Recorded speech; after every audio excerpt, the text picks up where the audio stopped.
everybody sign in? Okay. My name is Elvia Dyson. I live on 15th Hill, right across from the scene where all the stuff at. So a lot of people who know me, you know, I live right across. I live right across some of the people I know in here. So.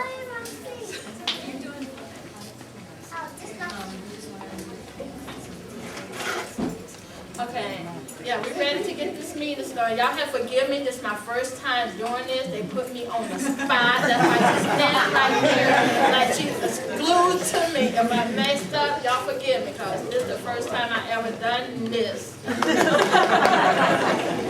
Kind of nervous. So.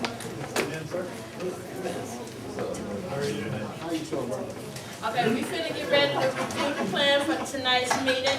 If everybody, this is the plan, everybody should have one. If you're not, they got them at the desk when you walk in. The lady in the purple, she'll pass you out one if you haven't got one.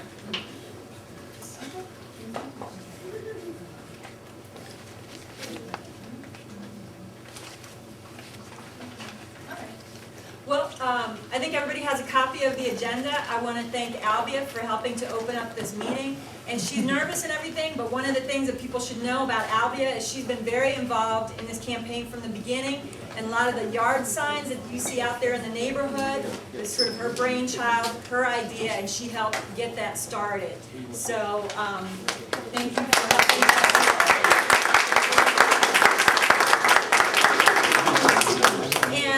Real quick before we turn it over to Paulette Coleman, I just wanted to acknowledge that we do have a staff member here, Lori, from Senator Frericks' office. So I wanted to thank Senator Frericks' office for being represented.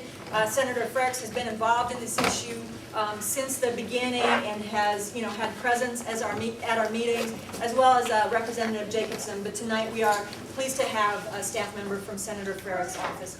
And now I'm going to turn it over to Paulette Coleman.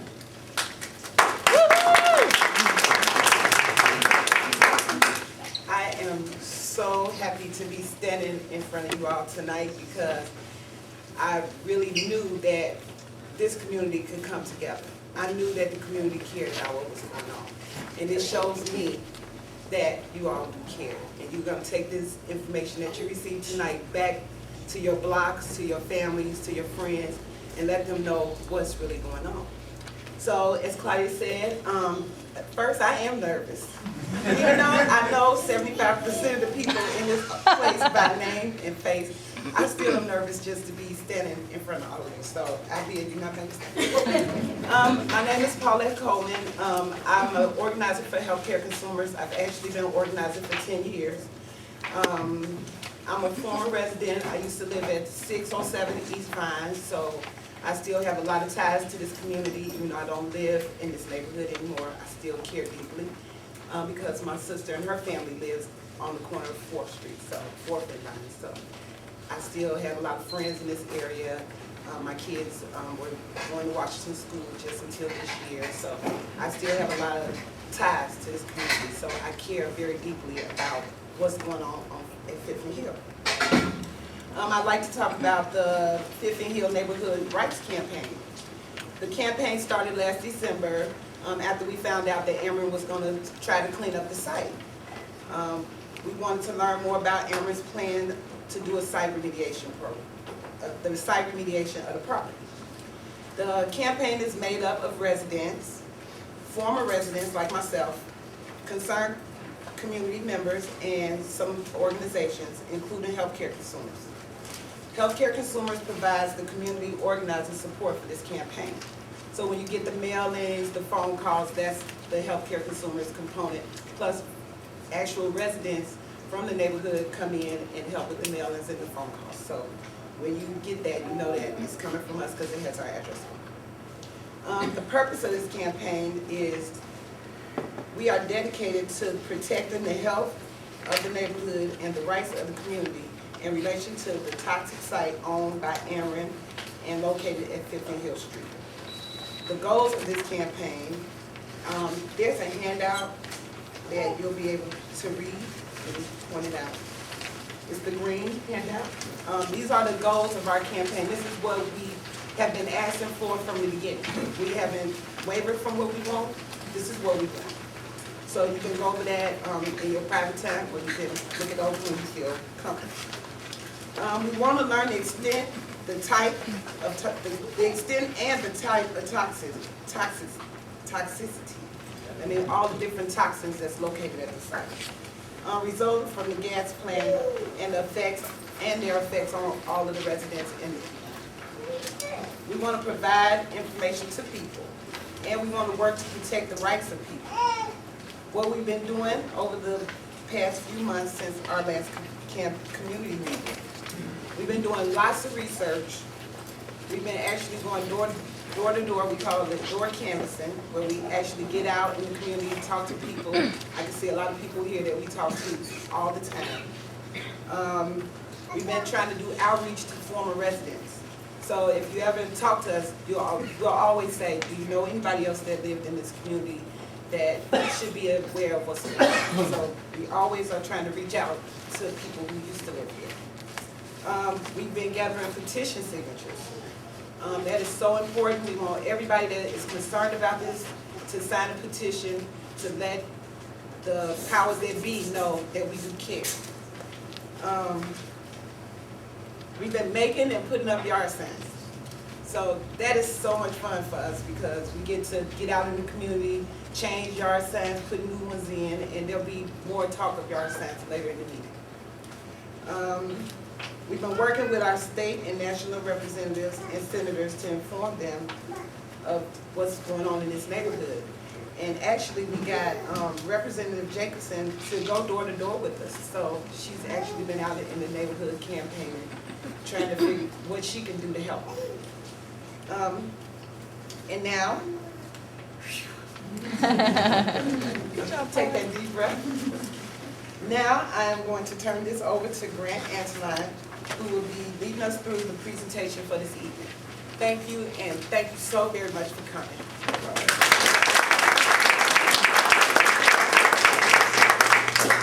Good evening, everybody. My name is Grant Antoline. I'm an organizer with Champaign County Healthcare Consumers. This presentation is compiled with the help of a small army of volunteers doing research on the campaign and the site specifically. Claudia and I will be doing this presentation together. I will be doing the first part with her help, and the second part will be done by her. So with that, I think we'll go ahead and get started. Yes, go ahead. Just real quick, I wanted to say before we start with the actual presentation, the reason that we're doing this is because for all the months that this has been going on, nobody has seen this kind of information. We're going to show you the kind of information that we expected Ameren to be sharing with the community, or Illinois EPA to be sharing with the community, or the City of Champaign's consultant, Dr. Schneider, to be sharing with the community. This information comes, it took 3 months or more for us to get it to where we could understand it and figure out how to present it to people, and this comes out of the 3 fat binders that Ameren threw on the table in the middle of a room in February and called it an open house and said, let us know if you have any questions. And so that's why we're doing this presentation tonight. All right, you all have a copy of every single slide in your packet that you can take home with you, and we will have a Q&A session afterwards. So if you have a question during the presentation, write it down, and we'll be happy to answer it to the best of our ability afterwards. And we're sorry we couldn't make color copies. We were trying to, but they were awfully expensive. So some of the information that shows up in color is going to be really important, and you're not going to see it, so you can make notes on there. All right. So, title of the presentation, unanswered questions. What are Ameren and the Illinois EPA finding at the toxic Fishing Hills site? In this presentation, we split it into 6 sections, and we are going to be conducting a brief site history to give you all background on the site. We're going to be discussing what toxic chemicals we're looking for and have been found at the site.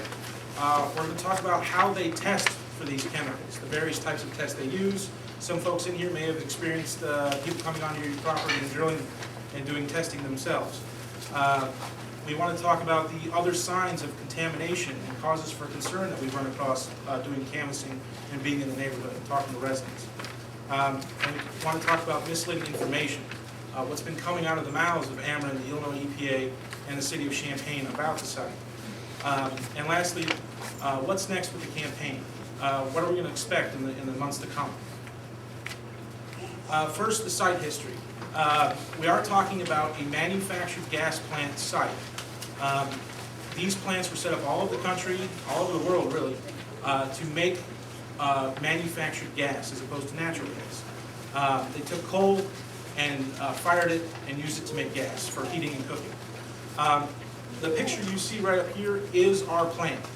This is a picture from the turn of the century in the 1900s. That is looking down east on Hill Street. That is what used to be there. It was owned by the Urbana-Champaign Railway Gas and Electric Company, which later was taken over and pushed into the Illinois Power and Light Corporation, a state group of the National Gas and Electric Corporation. And then finally, it was taken over by Ameren. The plant produced various manufactured gases, as I said, including coal gas, which is one type, carbureted water gas, another type, and later when natural gas became prevalent, they started storing that. One of the byproducts of this gasification process is coal tar. And based on the history and the research we've done on former manufactured gas plants, it's reasonable to be concerned, as it was standard practice back in the day, that coal tar was dumped in areas on the property and off the property. Later, Ameren sold the property, including the booster house that was the only remaining structure, to the American Legion in 1979, and Ameren later bought it back quickly in 1991. In October 1997, a voluntary program, which they like to promote, Ameren joined the site remediation program through the Illinois EPA. They claimed that they removed 1,500 tons of material from top-level soil, and we found out that they have left underground structures as well as all of the company piping in the soil on the site. So an analogy I like to tell folks is what Ameren did to help you understand all they did was if you have a bucket of gas and you bury it in the ground and it leaks, what Ameren did was come back and just take out the empty bucket. They left the soil there, and in fact what they did at the end was cover it up with clean soil over the top. They also conducted testing in the 90s and continued all the way to 2007 with a new round of testing later on. The results of this testing are contained in Ameren's comprehensive site investigation reports, the very fat binders that Ameren had kind of dumped on the table. They're actually stored in the library next door, and they're online. This presentation focuses on their documents, and that's important to know. This is from their mouth. We're not making this up. This is from their mouth. And new testing has recently been conducted in 2008 as a part of the site remediation process. Those results are being turned over by the Illinois EPA. It's just part of their bureaucracy. That's the standard practice, and they're not yet available to the public. So section 2, the toxic chemicals found standardly on these sites was compiled in a list produced by Ameren, and the name of the list is Table ES1. This is in the reports in the library and online. The list includes volatile organic compounds, PAHs, which stands for polyaromatic hydrocarbons, naphthalene being one of them, as well as heavy metals, lead, mercury, and the like. Here is part of the table.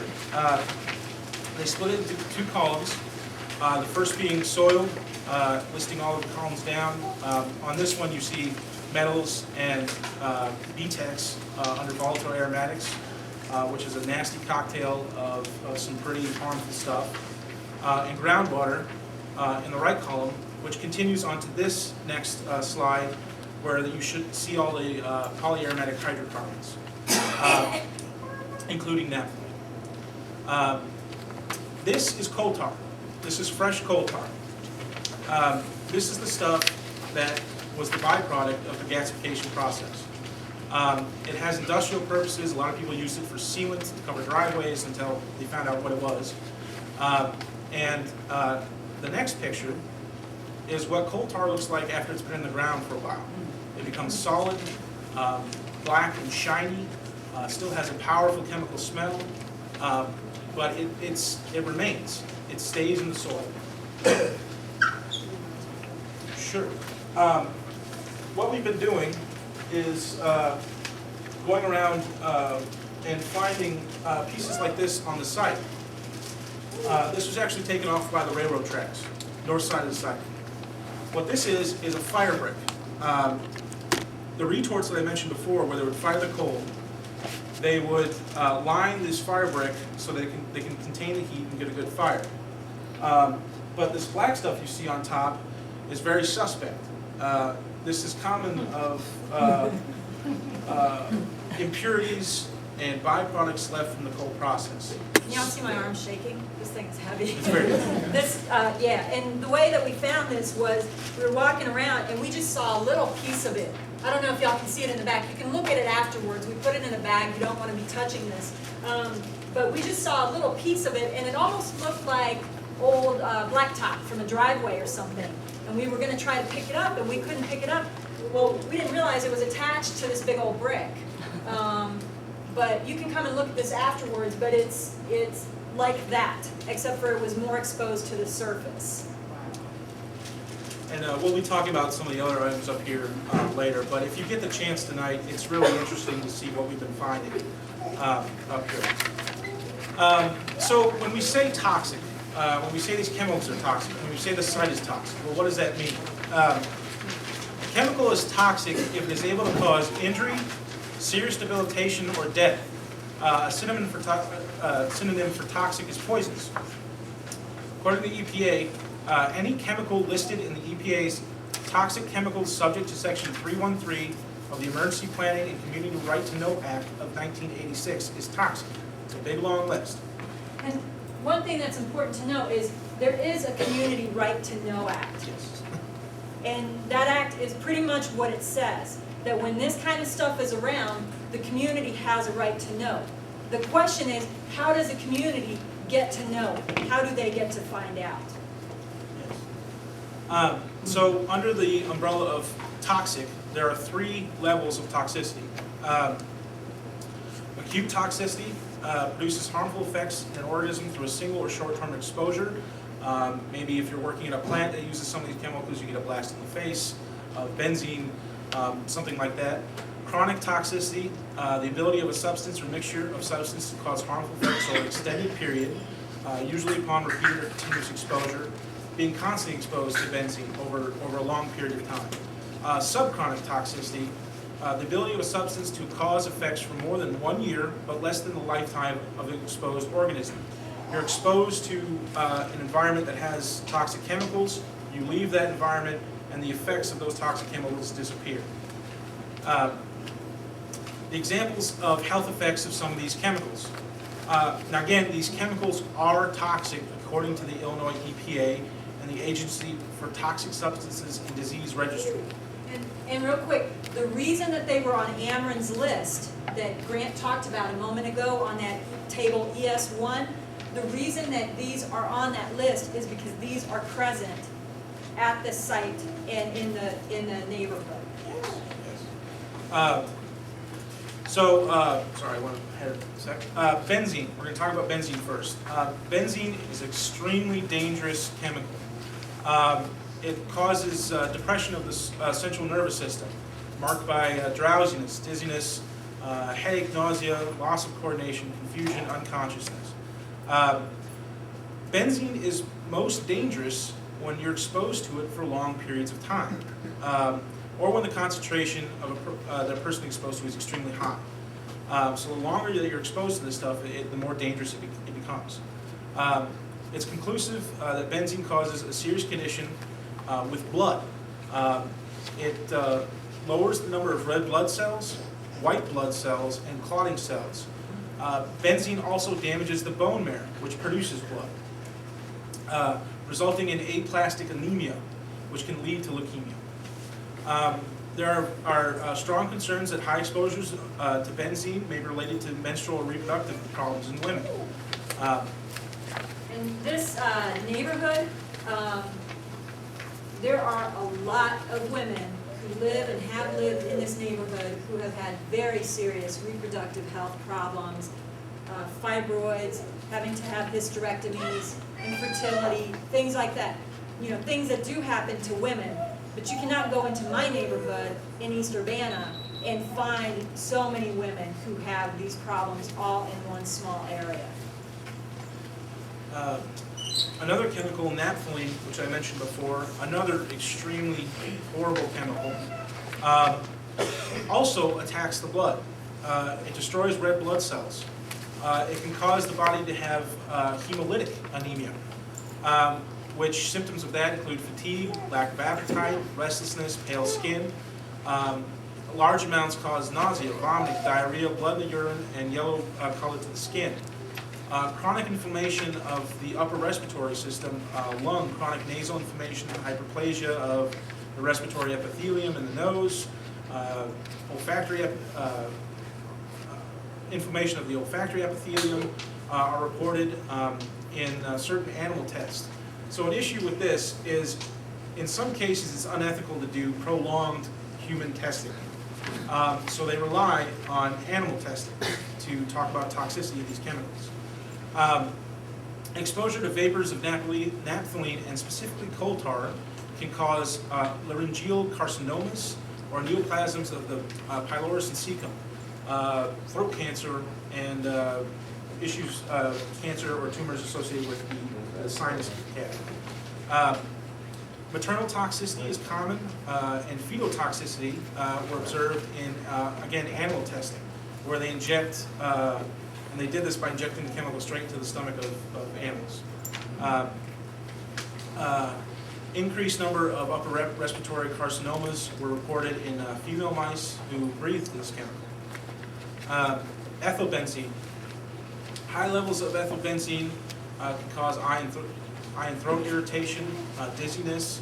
Low levels can cause kidney damage in certain animals. Several species of animal have shown to have changes in the liver and kidney, inhalation of ethylbenzene, biochemical alterations, tissue changes, and increased organ weights. These chemicals, when your body tries to filter them out, your organs have trouble doing that, and so they beef them up, try to make them stronger to handle the toxins in your system.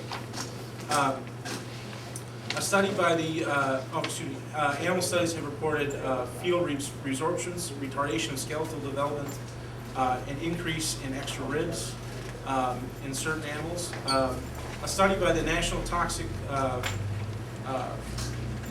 Program, exposure to ethylbenzene by inhalation resulted in a clearly increased incidence of kidney and testicular tumors in male rats, and suggestive increase in kidney tumors in female rats, lung tumors in male mice, and liver tumors in female mice. The point is that these toxins are horrible to organisms. They affect many systems in the body and alter even the way we process our blood. So on to section 3, testing for toxic chemicals. We're going to be talking about the types of tests, locating where the contamination is, and then what do they find there. So here we have a small table of some of the types of tests that you may have seen either on your property or on the site. There's tests called UMWs, underground monitoring wells. These are used to monitor groundwater levels and contamination at various depths. Boreholes are used to measure soil and take samples at various depths. Test pits are shallow trenches that are dug for 15, 20, 30 feet, depending on the size of the trench, for observational testing, for sight and smell of contamination. Surface soil sampling. These are done 0 to 6 inches of the surface, and they're used to see if contamination is relatively close to the top of the soil. And then they place piezometers every so often to measure where the groundwater is going and how fast. Here's an example of one of the monitoring wells you may have seen around the property. They're pretty spread out. Here's another example. These monitoring wells can be in yards, in driveways, on the site, off the site. You may see them everywhere. This is an example of a borehole. You may see these around. This was taken on site. And now we're going to talk about testing guidelines. So we say these chemicals are toxic, but who says that? The Illinois EPA has a set of guidelines called that. The acronym is TACO. It says Tiered Approach to Corrective Action Objectives. They have the worst acronyms. It's horrible. It's ridiculous. And these are safety guidelines set by the Illinois EPA for toxic chemicals. These guidelines determine whether remediation is required, if they have to clean up the site. Each toxic contaminant has its own maximum concentration level that cannot be exceeded if the site is considered safe. If the maximum concentration level is exceeded, remediation is required. Site remediators such as Ameren cannot obtain what's called a no further remediation letter until every single toxic chemical on the list is found to be below the Illinois EPA concentration levels. And the site remediation, or the no further remediation letter, this is what Ameren wants to get. Once they get that, they're done, they can sell the property and move on. So that's what they're shooting for in this whole process. So now we're going to look at some forms and tables that are from Ameren's binders. And this drawing up here is important to remember because the next few forms are relatively complicated. But this is the site. You see the railroad tracks to the north. Hill Street is on the west. The vacated 6th Street is on the east. And the public alley is on the south. And you notice these cross sections going horizontally and vertically across the site. This is where they took a cross section of the soil. And as I show the next form here, maybe be able to understand it better. So the very top line up here is surface level. This is about 30 feet down. And it goes from west to east across the property, the middle of the property. You see down here, the red line indicates which cross section this is. And if you notice here, the gray portion is what has been determined the toxic plume. This is where the contamination is. And these vertical lines are boreholes. And like you can see right here is a marker where the fence line is. And over there, the black triangle. Wow. Good. Okay, so the black triangle right here indicates groundwater level. If you notice, it comes right through the contamination flow. So you see these black and red rectangles. These are where they took soil samples. The black ones are negative. The contaminants have been below Illinois EPA standards. The red ones have been above. Now again, TACO standards say anything above Illinois EPA levels is extremely dangerous. And you see them all throughout this contamination flow. Now something else to notice is that this test right here is at surface level. But another thing to keep in mind is that there is no test over here to delineate where this plume stops. There's no black rectangle saying that there was a negative coming back saying, well, then there's no contamination over here. So this boundary is arbitrary. It could keep going further west to east and on this form. The way that we think about it is that, like, let's pretend that this isn't toxic contamination. let's pretend that it's gold, and you want to try to find the gold. If you thought you had this much gold here, why would you stop right here? Wouldn't you want to keep going? Wouldn't you want to go till you found no more gold at any level, and then you'd know where to zero in at? But see, our concern is whether they want to find this or not. We want them to find it, but they're not treating it like gold, and it's not gold, but that's kind of the way to think about it. So, and people understand, right, that this is like, it's like if this were the site, this is a cross section going across and going down, right? It's like a slice of it going all the way down. Do you want to- Yeah. So here we see another one. If you can tell right here, the red line is at the northernmost part of the property, going across the railroad tracks, beyond the fence. It's important to note. And we still see a large contaminant plume. And again, arbitrary boundaries. But we still see this high concentration of positive soil samples. I just wanted to make a comment on the previous one. Remember when Grant pointed out the one that was at the top, close to the surface, and that was on the site, right? Now, something to remember. Remember that we said, and they have told you, that they added a bunch of clean soil to that property. Remember that? They added a bunch of clean soil. That's why when you look at the property, it looks a little more raised than the property surrounding it. It's because new soil was added on top of it. But that new soil is showing contamination. This is important to know because one of the things that they have told us publicly is that the contamination is underground, that it runs deep, it stays deep, and it doesn't come up, and you don't need to worry about it. And in fact, you can see the fill that they filled in on the site. And if you follow this dotted line all the way, well, it's recontaminated. And here, we see, instead of going west to east now, we're going south to north. Across the site, this is one of the vertical cross sections. And the structure I mentioned below that Ameren left, well, it's right here. Gas holder number 3. It's still there. Again, massive amount of contamination. Tons of positive soil sample results. Arbitrary boundaries. Groundwater going straight through the contamination. And so what we have here now is this, again, this is Ameren's own document.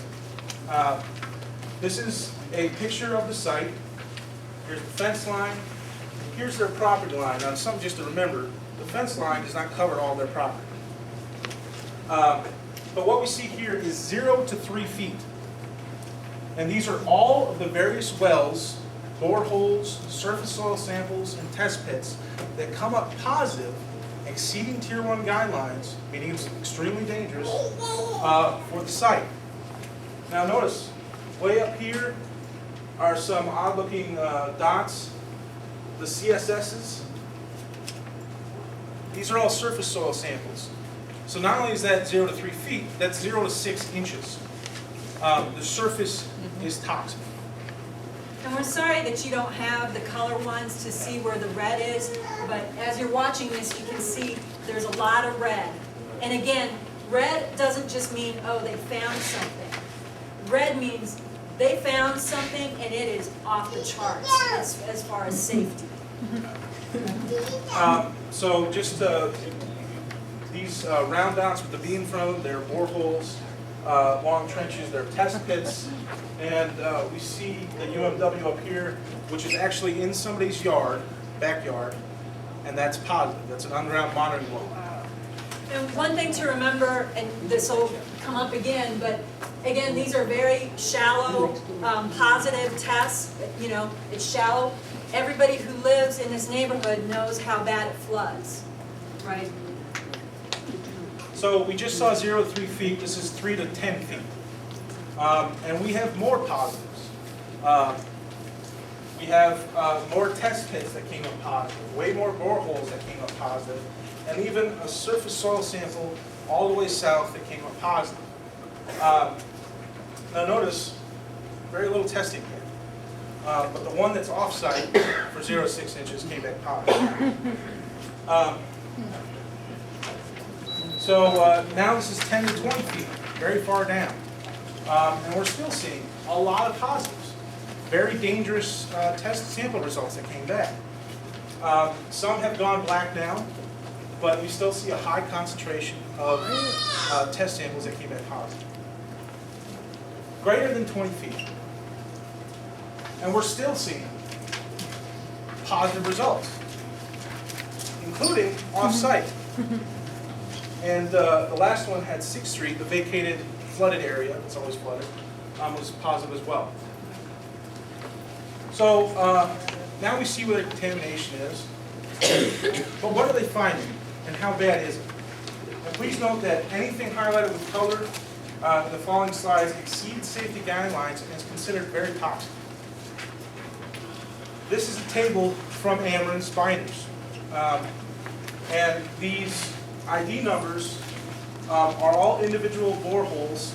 Some are just repeat tests.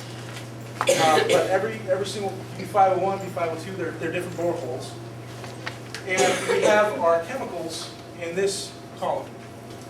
And if you go across, you see the depth at which they were taken and the concentration level. Now, anything highlighted is toxic. And not only that, it's toxic at levels that are off the charts. We're seeing these boreholes are on site. And actually, people have, behind your PowerPoint, you have a little map, sort of a cartoony looking map. And this isn't super helpful, but because you have to do a little work to figure it out.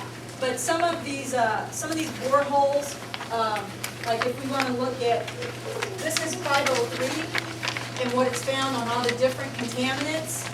And 503 is the one located, I don't know if y'all can see, but it's right here, just south of the railroad tracks on site. Just inside the fence.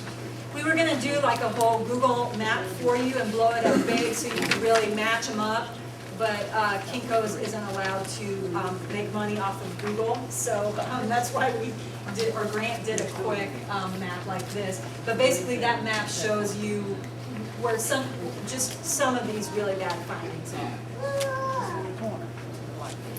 So here we have 3 to 10 feet, and we're still seeing high levels of benzene and BTEX period, which is the 4 chemicals listed up here, and naphthalene, high levels, and as well as other PAHs, the polyaromatic hydrocarbons, throughout. Here's surface level again, and we're still seeing high concentrations of benzene, PAHs, and naphthalene. Now, this is what we wanted to do. We wanted to take a well, an underground monitoring well on site, and compare with one we found off-site. This is one of the most contaminated wells that we've been able to find on site. This is underground monitoring well 114, and if you notice here, this is for groundwater, right? We're off soil, this is groundwater. Up here we have Tier 1 remediation objectives. These are what they're supposed to be. If they're below 5 for benzene, they're safe. Anything 5 and above, dangerous. True for ethylbenzene, toluene, xylenes, and all the way down to naphthalene. If you notice, for 10 years of testing. You can't see the bottom years because it got cut off, but his original chart goes all the way to 2007. And again, these charts are in the library. But we're seeing benzene in the thousands, naphthalene in the thousands, ethylbenzene in the thousands. And so this is the well that's on site. Let's take a look at the well that's off site. This is in somebody's front yard. Now if you remember benzene from before, it was in the 1000s. Benzene here, 2,000, 3,000, 4,000, almost 5,000. in somebody's front yard for groundwater. And if you remember, how many people's basements flood? They flood with groundwater. And we still see high levels of NAP.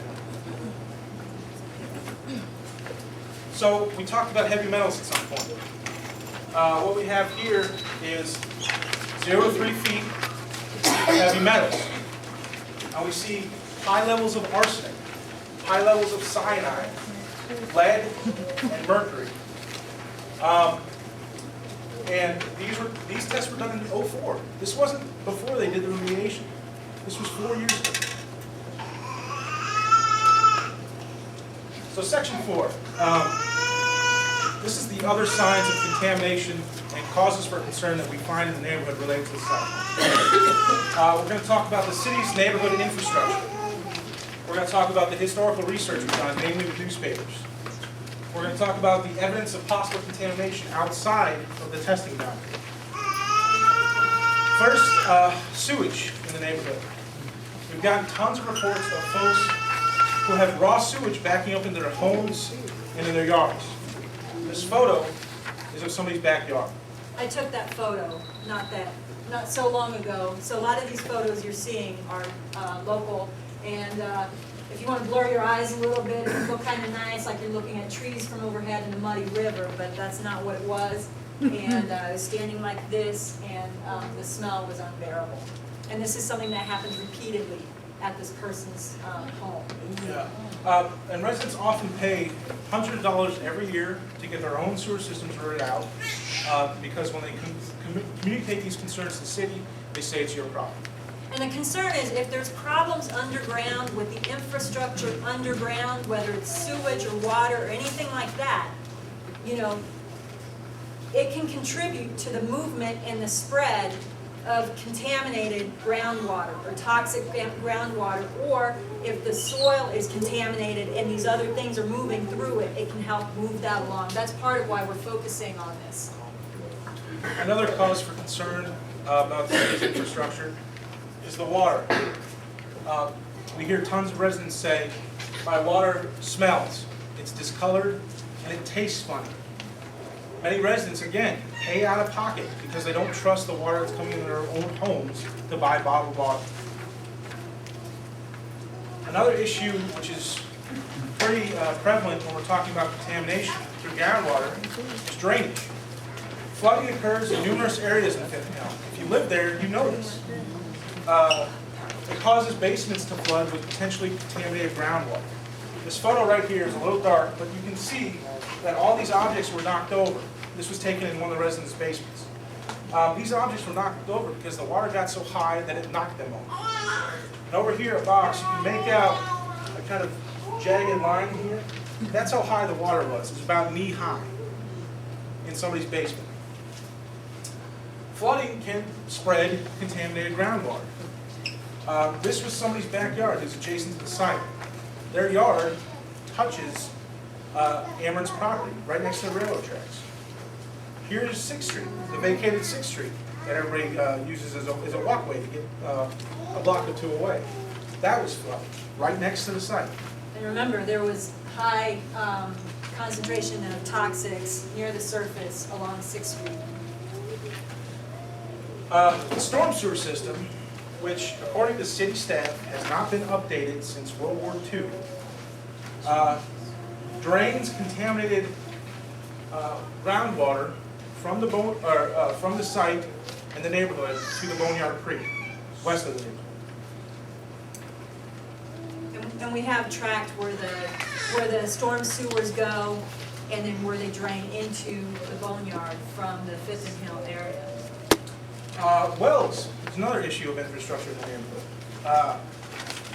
When the neighborhood water was converted from public wells to in-ground piping, a lot of the old wells were left abandoned and uncapped. Now the city claims that all the wells were capped. Well, this photo is of somebody's well at the end of their driveway. These bricks you see are theirs. They capped their own well and filled it in. The city did not do that. They've paved over it, made a patio and all this, and then over time it just started sinking in. And the concern with uncapped wells is that one of the things that we haven't talked about is that when some of these toxins, when they're in water or soil but become exposed to air, they can turn into a vapor form, and then people are inhaling them. This is part of the concern about what happens if somebody's basement floods and if it's with contaminated groundwater, and then there may be vapors, toxic vapors, because of the chemicals releasing up into the air. Here we have another set of photos. This, we don't know what this is, but what it is uncapped, and it's right next to a sidewalk. Which the site, if you recognize the building right over there in the top right, that's the booster house. That is the site. If you remember, right close to the fence, we saw tons of wells, testing wells that showed up positive. Like Claudia said, these uncapped wells can be direct conduits for contamination in the air. And we don't know what that is and whose responsibility it is, but it is a concern that the city, doesn't take care of this. I mean, this could also be a hazard for a child to fall into, Or and or an animal. or an animal. It's just, yeah. And it was like that a long time. I don't know if it's still like that, but Isn't that a cover on it? yeah, but it's It's open. It's not bolted down. it's off. It's left open. This picture down here is a well that was taken, the photo was taken in somebody's front yard. That concrete slab you see is, again, a resident himself or herself took their time and money to cap a well that should have been capped by the city, and the city claims to have capped. So the historical research that we're doing around these newspapers has been going back online and finding the old Urbana Courier and Daily Illini articles. What we found is that the plant has been charged with being a public nuisance on many different occasions. Some residents of the Fifth and Hill neighborhood were not pleased with the plant's presence in their own neighborhood, and the University of Illinois prospered as a result of the plant. Professor Parr, who's a famous professor back in the day, had a ground-breaking coal process with just Illinois coal, and he did some of his research at our plant. The university made lots of money off of that. So one of these articles is about the gas house, the plant. A lot of complaints came through the city that said residents were complaining of loud, earth-shattering explosions at all hours of the day and night. And what this was the company claimed they got a new system for the reports, and that once they learned how to use them, these explosions would lessen. Not stop, lessen. And the residents of the neighborhood were very upset with this. Explosions in your neighborhood all over the night, you'd be upset too.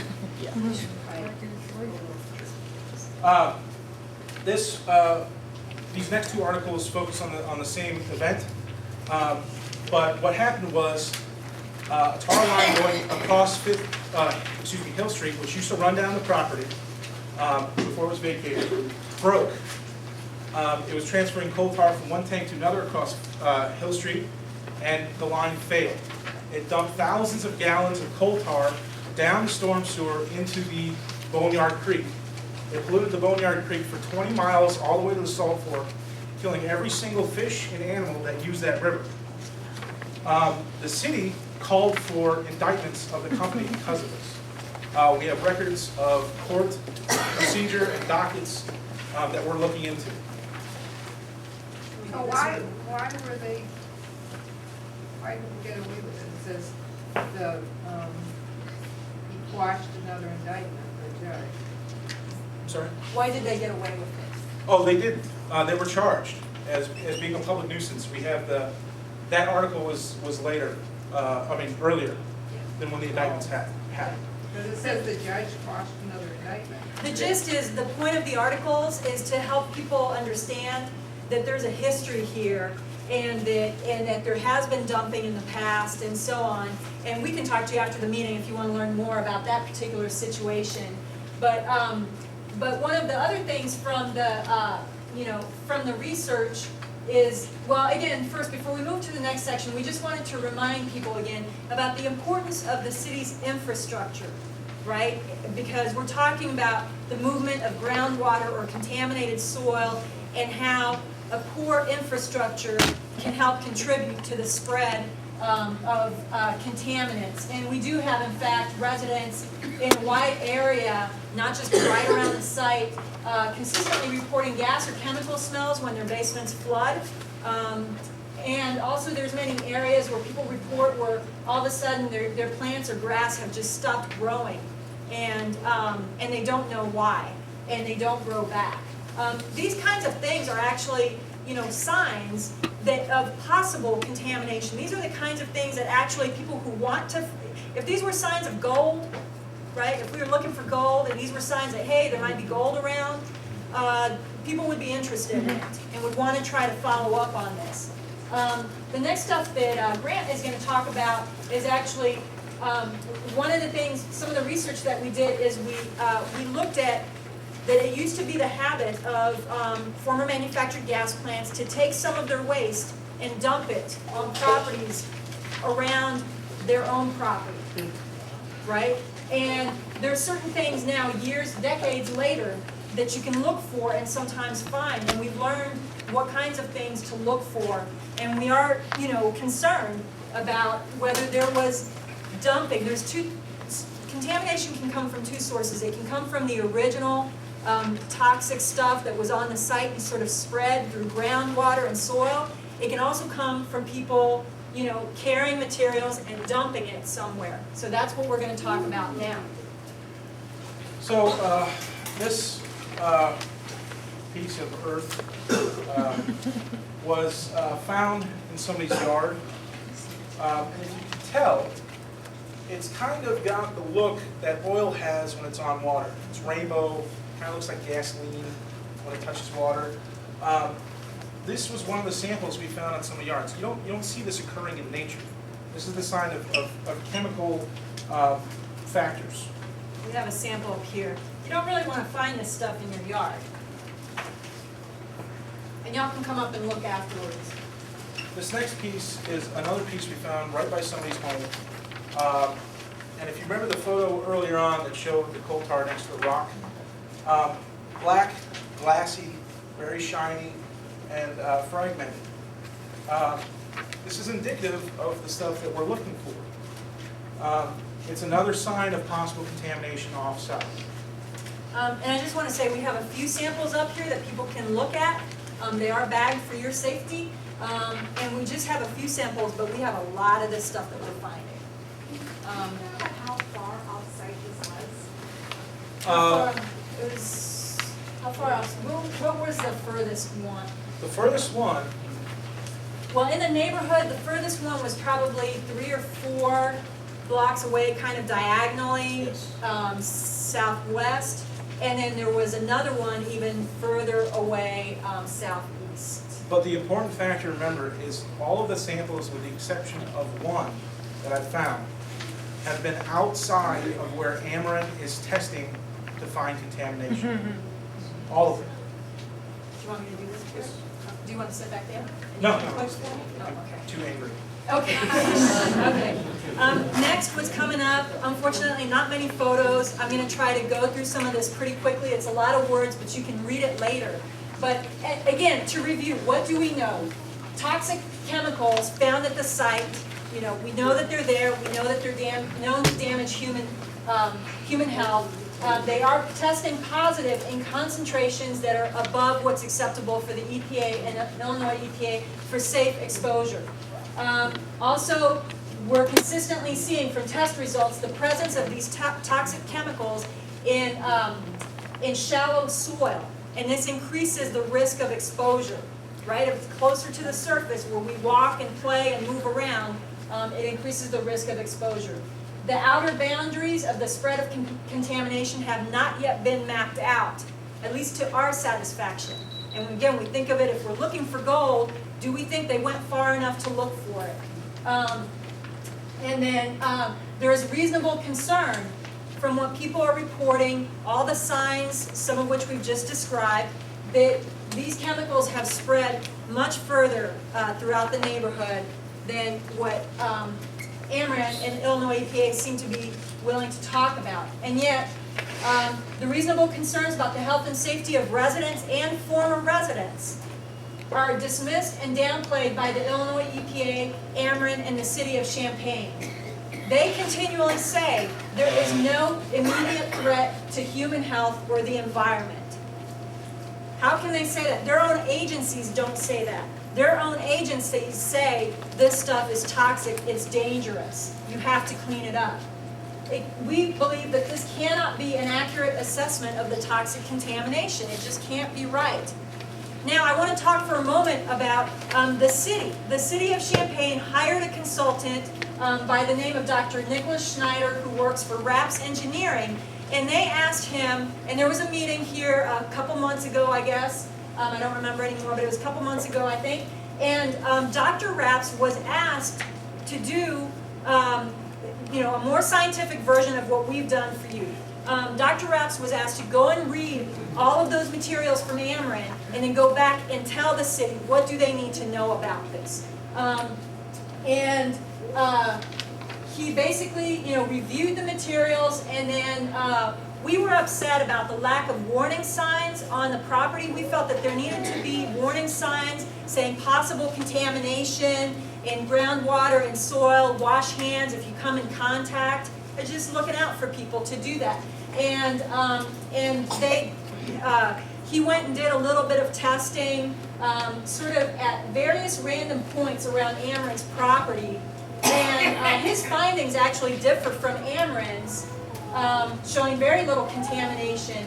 And also in his report, he never reported on Ameren's findings. So his conclusion was that, it's safe for children to play around here. And his conclusion of the whole thing is that there is no immediate threat to health and safety of people. Yet, he never once mentioned the information we have shared with you in this presentation. And you cannot read Ameren's report without reading about table ES1 and about the different tables and charts that we showed you. Even if you just read their short report, they make reference to all these tables and all that stuff. He never once mentioned not a single one of them.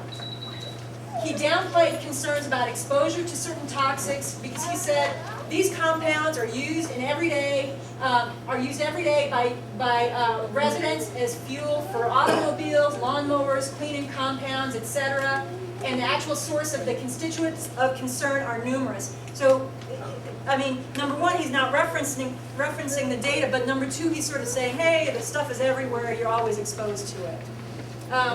And then he concluded, after supposedly reviewing the very documents we reviewed here, that, quote, there does not appear to be any immediate threat to human health or environment in the neighborhood of 5th and Hill Streets, Champaign, Illinois. And while he was at it during his presentation, he ridiculed residents for claiming to have uncapped wells on their property. Now, some of the residents who know they had uncapped wells on their property because they had to cap them themselves were here during this meeting. And yet he was ridiculing this as if like these crazy people make up this crazy stuff. It's not crazy at all. And he also chastised residents for having yard signs. I don't really think that he was paid by the city of Champaign to do that. I'm not sure why he felt the need to do that. Basically, before moving into this, my personal opinion after reading, and I read Dr. Schneider's report, after I had looked at all this data and everything, and I read his report, and I thought he would reference this information that we just showed you, and that he would say something about it. He didn't, and he said nothing. So I can only think either number one, he didn't read it, or number two, he's incompetent, he read it, didn't understand it, didn't know to include it, or number three, he's purposely hiding something. I don't know what the answer is. But that brings us to the next thing, because you're going to hear and read a lot of stuff.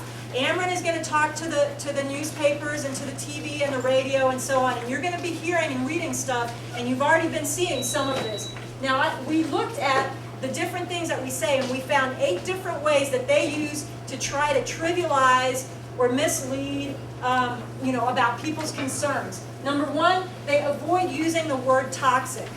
They never use the word toxic. Instead, they use terms like chemicals of concern or undesirable chemicals. When you read their reports or when you see whatever they have printed, it will always use those kinds of terms. They will not talk about toxic. Why? Because we know that toxic hurts us and is poisonous. Number two, they say that toxic chemicals are ubiquitous in an urban environment. Well, after you pull out your dictionary and you read what that means, they're basically implying that these chemicals are all over the place. And hey, they could have come from anywhere. And that you can't assume that these came from the former manufactured gas plant. Well, if that's the case, why are they doing the testing? And why do they have a whole list, that table ES1, they say these are the toxic chemicals that we think came from our gas plant. Number three, they dismiss concerns about exposure to toxic chemicals by saying that these chemicals are present in everyday products and you have everyday exposure. Okay. I got to leave, Chloe, but I want to share what you're saying. I live in this community. I lived out here at 5th and Columbia. Brad, you know this. But I just got out of the hospital. I've been at the hospital out here, Carl Arbors, and because my breathing, there's something wrong that I'm here, that I'm standing. I won't have to tell you about that. But there's something going on at the city council meeting. I'll be talking about that. But I got to leave you now. But this is not me. You standing here. You know me. You know I'm a strong person. But something is going on with this toxic thing you're doing, and I appreciate what you guys are doing. And visit. They know it's not me. There's something wrong with my health. So it could be. You've been there. You come out to see me at Carl Arbors, and you know that I'm a sick man, and I think it's because of this. Whatever is happening on 5th Street. I live in Columbia. So I'll be talking to somebody about that, okay? Okay, thank you, Reverend West. Take care. So one of the things they try to do is they say, hey, if y'all use Vaseline and you put it on your hands, or if you fill up the gas tank, you're exposing yourself to these same kinds of chemicals. What they aren't telling you is, number one, if you're exposed to chemicals here because of the gas plant, you do not have a choice, right? You didn't go and say, hey, I want some of that. You did not have a choice. Number two, there are different ways of getting exposed that can affect your body differently. Skin contact, inhalation, ingestion, like swallowing it. Those things affect you differently. And so it's not the same, but you will hear them say that and kind of act like, hey, what's the big deal? You use Vaseline, so who cares if you have benzene in your basement? The other thing is they avoid any discussion of possible health effects. They never, ever want to talk about health effects, especially long-term health consequences. Remember about acute toxicity and chronic toxicity? Chronic is when you're sort of continually exposed over a long period of time to something, and these chemicals do act differently depending what kind of exposure you have had, so they don't ever want to talk about that stuff. Number 5, they say that the toxic contamination is deep underground, and this is a quote from Dr. Schneider at the meeting he had here, and you're not going down there. You're not going to go dig 30 feet underground and be there. Well, you don't have to because it's within 6 inches. But they kind of present this like, oh, it's ridiculous. You don't need to worry about it. It's underground. It's not going anywhere. Not true. Number 6, they willfully withhold information and data. They keep information and data from the people. Remember the Community Right to Know Act. The community has a right to know. They should have been presenting this kind of data that we presented here tonight. It comes from their materials. The other thing they try to do, and just keep an eye out for this because it'll come up once we start getting into this, as it goes further, but they talk about parts per billion. Parts per billion is a way of sort of making it seem like the risk of toxic effect is so infinitesimally small. I mean, who can even imagine a billion? What is a billion? I mean, that's enormous, a billion of anything, pancakes, it would, I don't know how high it would go, it's enormous, and parts per billion would be 1, 2, or 3 pancakes. It sounds like nothing, but consider this. The drug Viagra, and I just use that because everybody knows what that is if you watch TV or whatever. The drug Viagra has the desired effect at around 3 parts per billion. So they mix it up so that it's at 3 parts per billion. You get what you're looking for, and so that's 3 parts per billion of a chemical substance that was designed to act that way. It was tested to act that way for your benefit, supposedly. Now, we're talking about contaminants that we didn't have any choice on and that haven't been tested. They're so toxic, they're not allowed to test them on human health. And Dr. Schneider ridiculed something about 5 parts per billion. Well, I know Viagra works at 3, so you know, those small numbers when we're talking parts per billion about contaminants, it's nothing to, you know, to blow it off. You got to take it seriously. The other thing that they do, and they, I mean all of them together right now, is they allow experts to inappropriately make conclusions that are outside their area of expertise. For example, why is a geologist, Dr. Schneider, consulting with the city, making conclusions about human health? A geologist is not qualified to make conclusions about human health. That's like a toxicologist or something. So when he said that about human health, I just thought, I'm not listening to you. That would be, you know, like, you know, my dog saying something about human health. Okay, now we're about to conclude this part and get to where we can talk more, but just very quick, what's next with the 5th and Hill Neighborhood Rights Campaign? One, we're going to continue to do outreach to residents and former residents. Former residents cannot be left out of this equation. There might be people here in the community or other places who grew up in the neighborhood, lived in the neighborhood for years and years, don't live there anymore, but may have been affected and may want to know what's going on. So we need your help with that. Please help to inform people who you know. We're going to continue doing research. Yes, ma'am.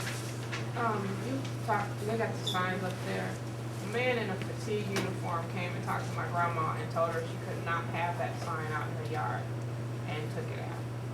In a fatigue uniform? And a camouflage uniform. Oh, really? Yeah. Okay, one thing about the signs in the yard, and we always try to inform people this, but sometimes people put them where they want to put them or they don't know. But the yard signs, you have to keep them in your yard on the inside of the sidewalk. That strip of grass that's between the sidewalk and the road, that belongs to the city. Well, then they should come and cut that grass.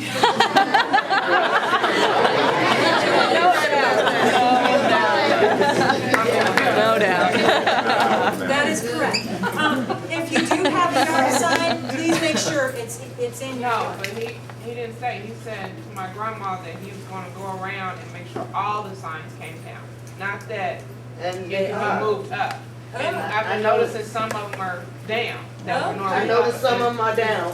Okay, well, thank you for, we'll put them back up. thank you for letting us know. One thing that we'll be talking about just a little bit later is we're gonna do a new yard sign campaign. We've been making those by hand. It takes a lot of time and a lot of energy. We're gonna get some printed and we're gonna distribute them. So they can take them down. We'll put them back up if y'all want. So we're gonna continue with the research, with the yard signs and all that. We're also gonna continue to demand appropriate action from US EPA, Illinois EPA, and Ameren. Now remember, US EPA and Illinois EPA, they're supposed to be looking out for the people. So we gotta hold them accountable. We want warning signs on the property and in the neighborhood.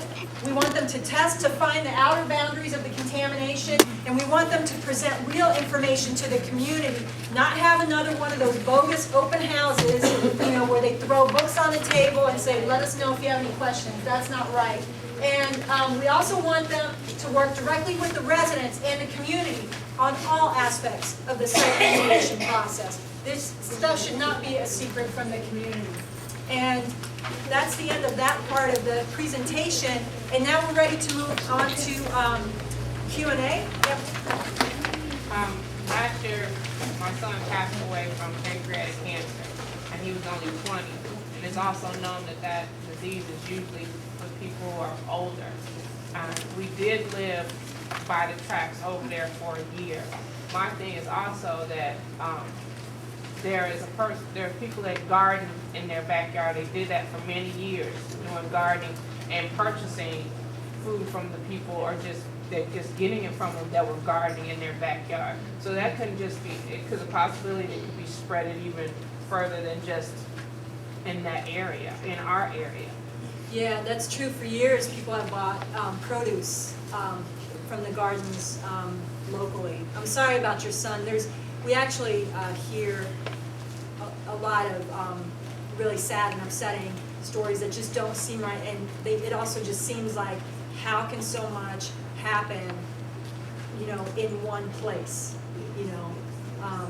yes. Now, you mentioned wells. When my mother sold that property to the women's shelter and they built that new facility, in the process of prepping the land, they came across a well and they asked if we knew anything about it, and we didn't.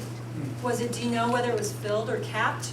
I have no idea. They just came and asked us if we knew about the well, and I'm like, no. I mean, as kids, we ran back there barefoot and everything all the time, and there was nothing, we never noticed. I think there's a lot of wells still to be discovered, unfortunately. Yeah, you brought up the women's shelter. The women's shelter has 3 houses that border on the alley that borders on that property. So their backyards go up to the Ameren property. And there are women and children living there that live there as long as 2 years at a time, plus the staff that's there. And that's a big turnover for people that are exposed to this. I mean, that's supposed to be helping people, and there they are exposed to this danger. Yeah. But what's good is that it's short-term housing for women in emergency situations. So we're not talking about women that stay there for a year. They stay there for a short time and they in transition and they help them get out. They can stay there up to 2 years. It's also a concern too, because there's children, and people's vulnerability to toxic exposure is different. Young people, children, babies, so on, are more vulnerable than people my age, and then elderly folks are more vulnerable also. In the back. Okay, you spoke on like the standard level of or the toxic. What is that standard level as far as the waste or the chemical balance or whatever you call it? It's on slide on page 11, when you was talking about these boundaries, like this is the waste, but this is how far it goes when we test it. Is this one? The ones that show red and all that. Yeah, you said that there's a standard level for the city or the IT, which is the environment people. You said there's a standard level. What is that level? Oh, I can't tell you. It varies by each, depending what they found.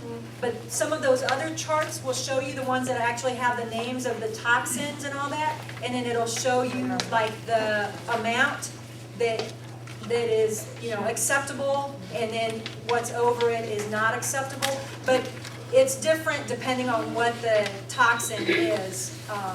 So we can talk to you afterwards if you really want to get into the nuts and bolts of it. But it varies by each contaminant.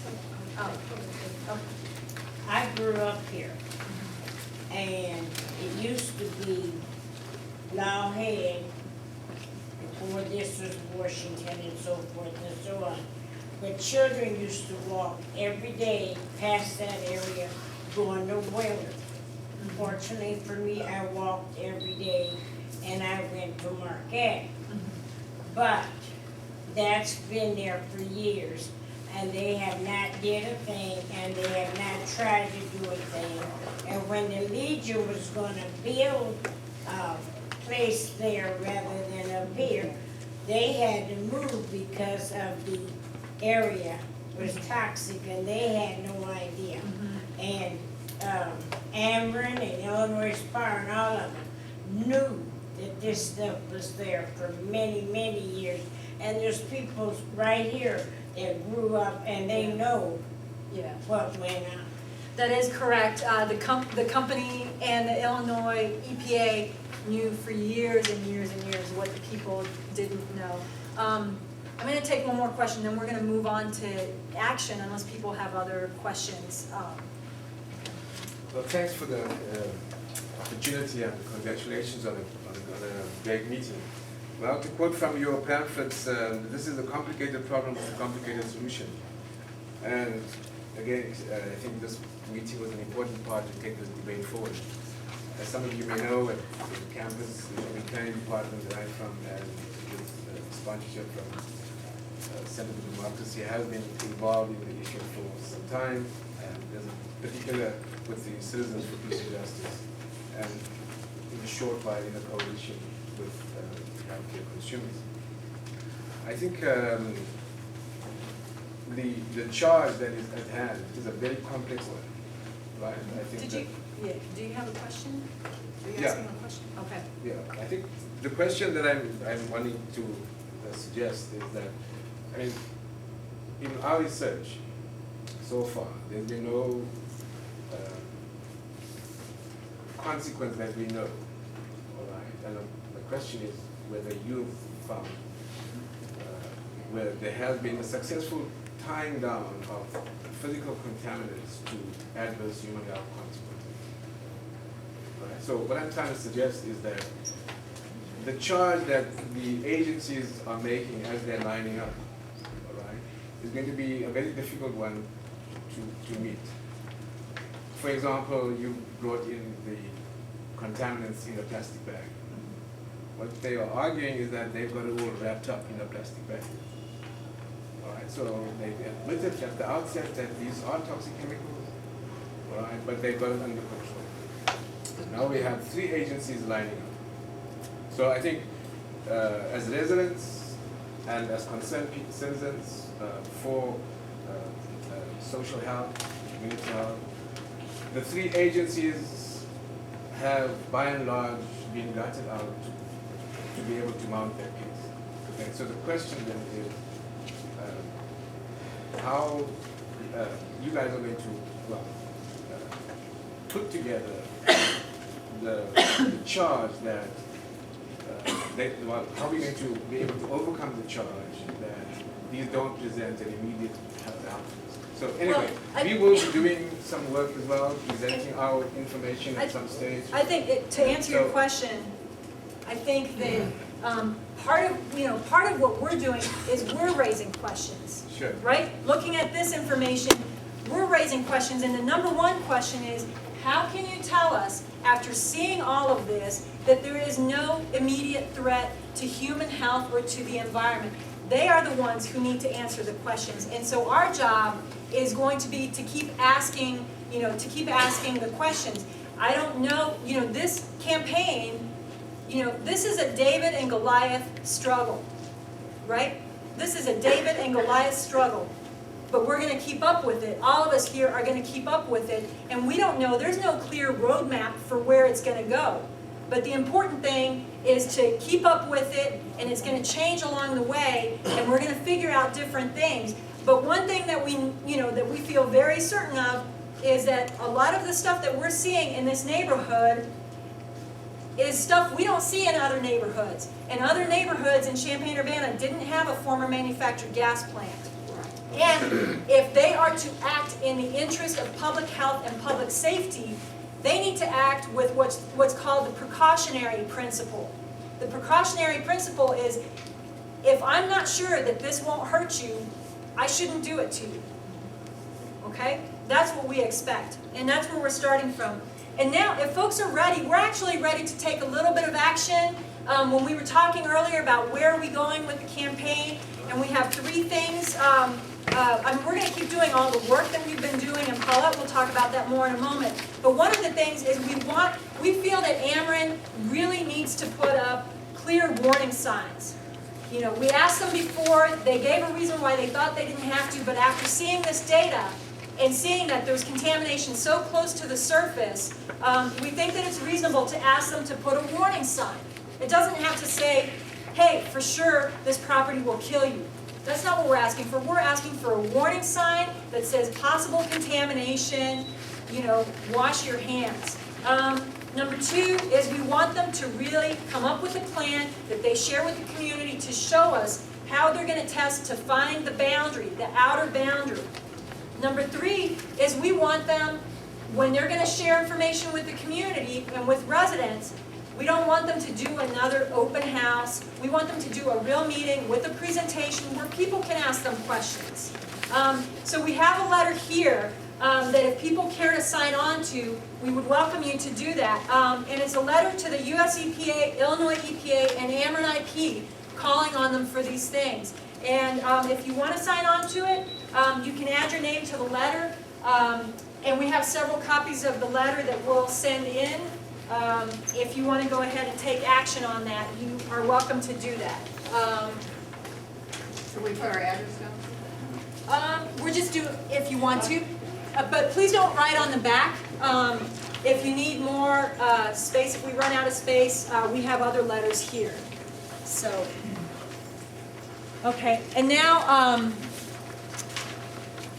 is it Simone? Yes, it is. Okay, Simone's going to come up and talk to people about, did I get you this? Yeah, you can just sign wherever. We can make 2 columns of signatures. Now Simone is going to come up and talk to us about other actions that people can take. I can make a comment if I Oh, could. okay. Yes. In relation to the questions and the comment that this gentleman raised,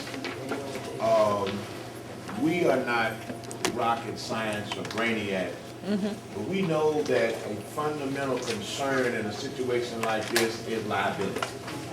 Nobody wants to be the blame, and so my thought is, you know, for us as residents, you've got any number of daycares within the area that you just described. You've got the women's shelter and all of this, and for me, it's, you know, it's not, the liability concern is not a primary concern for me. I have 11 grandchildren that live in this targeted area, and I know many of the people here, and my thought is, he was saying, you know, are we able to show a causal connection between, you know, any problems that we're having and what's going on over there? Well, first of all, we don't know, because there's too much information that has not been disclosed, and where you have a geologist as opposed to a toxicologist say, okay, here are some signs you residents can come in. Here's a lady right here talking about somebody with cancer. So this is how we come together and we document, we share, we go back and say, you know, these are some things that we need to look out for. And again, the primary concern for me is not liability. I own a home right down here on 6th in Washington. So for me, the primary concern is making sure that from this day forward, we can be as cautious as possible, as informed as possible, and try, as you say, because I've dealt with the city in many situations similar to this, and anytime it looks like it's going to be a situation where it's going to be some egg on somebody's face or some liability, you'd be surprised at how the rules all of a sudden stop working. And how, you know, applying the rules fairly and consistently. If this was, I'm not going to call it in the neighborhoods, but if this was in certain areas right now, we would already have a lawsuit filed, and there would be discovery and all kind of stuff going on. So ain't nothing new about what's going on here. Nothing new about what's going on here.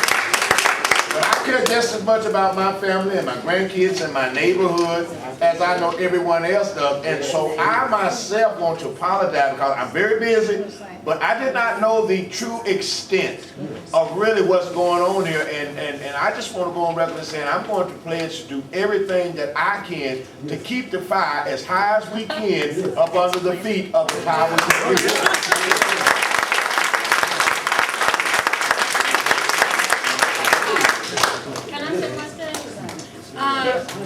With everything going on, I live right across from the chemical process. And back in what, 04 or 05, they was out there digging, moving dirt, taking dirt out, taking it somewhere and bringing new dirt in there. And I'm sitting on my porch watching them, and they ain't saying nothing to me. They looking right at me while they were doing that. And they had hazmat. Yeah, they had, you're right. So that's why I'm so much involved with it, because I live right across and it's right under my house.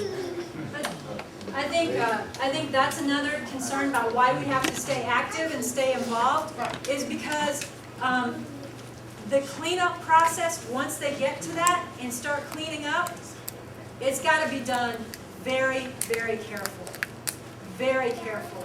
And that's part of why the residents and the community members need to stay really involved in keeping an eye on the situation. And then there's a couple ladies here.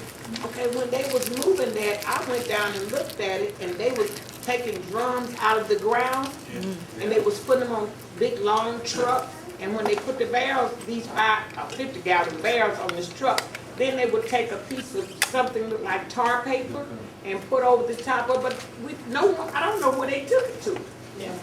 We don't anyone know where they took it to. I've been asking a lot of people, nobody knows.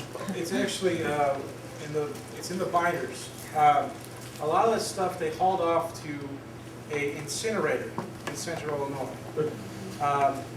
But as Claudia said, if they don't do this cleanup right, you can get re-exposed to a lot of these toxic chemicals, but at higher concentrations. There was a site in Taylorville where they're supposed to erect a vapor tent when they do cleanups. It's pressurized to keep in the vapor. They didn't do it right, and a lot of children got brain tumors, neuroblastomas, and they ended up suing the company and they won. But the issue is we got to stay vigilant at every step of the game here, during the testing, during the cleanup, and what happens afterwards.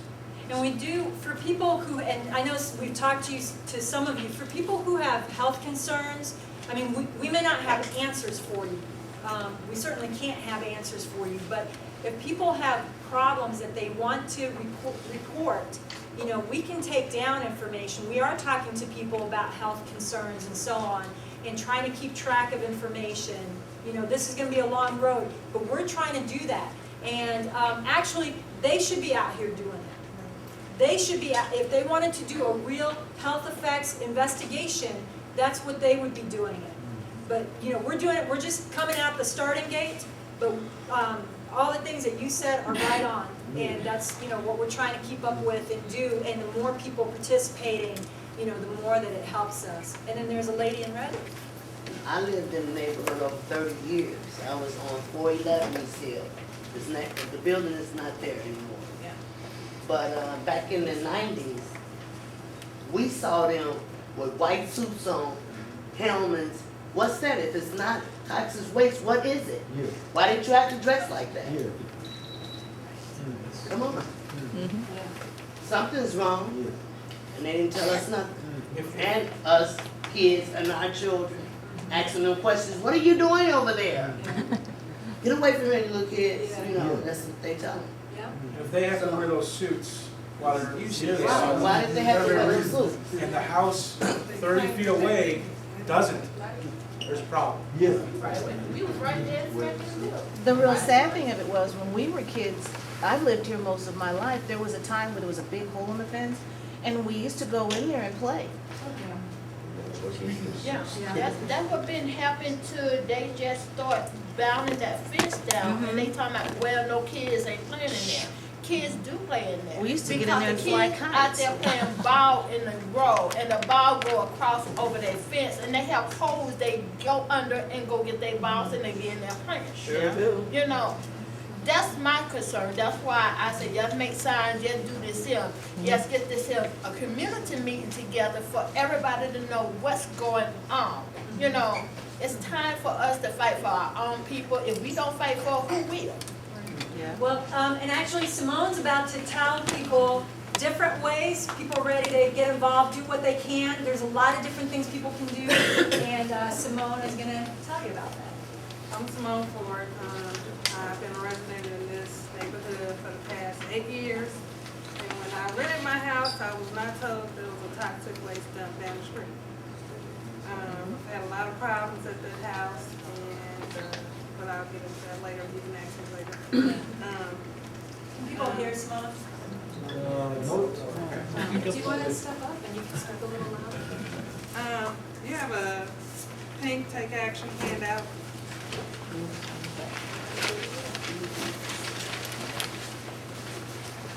You can get involved with this campaign by volunteering to go door to door, just talking to neighbors, talking to friends who used to live here, and ask them, if they have any concerns about what went on at the place. And by it being a Legion, I know a lot of old people used to go hang out there a lot, and some of the people are probably still around, and some of them may not be around, but at least you can let us know,